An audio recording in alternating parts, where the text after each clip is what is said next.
അട്ടപ്പാടിയാകളിയിൽ കാട്ടാന കുടിവെള്ള ടാങ്ക് തകർത്തു. ആദിവാസി വൃദ്ധ ദമ്പതികൾ ഓടി രക്ഷപ്പെട്ടു. കുടിവെള്ള ടാങ്ക് പൊട്ടിച്ചതോടെ 20ഓളം കുടുംബങ്ങളുടെ കുടിവെള്ളം മുട്ടി. അഗളി കോവിൽമേട് ഭാഗത്ത് രാത്രി ഇറങ്ങിയ ഒറ്റയാൻ 20ഓളം കുടുംബങ്ങൾ ഉപയോഗിച്ചു വന്ന കുടിവെള്ള ടാങ്കാണ് തകർത്തത്.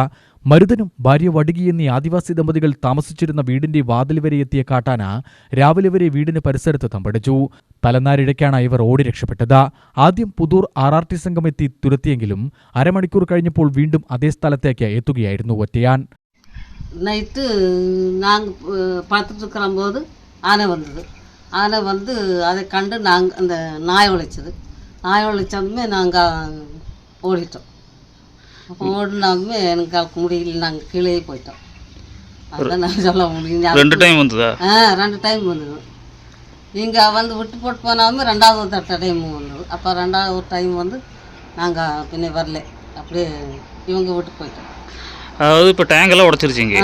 டேங்கெல்லாம் உடைச்சி அந்த நேரம் போட்டு அந்த பப்பாளி மரம், இந்த முருங்கை மரம், இதெல்லாம் வாழை மரம் எல்லாம் முறிச்சு போட்டு போயிடுச்சு. வெடி வரைக்கும் இங்கே தான் இருந்தது.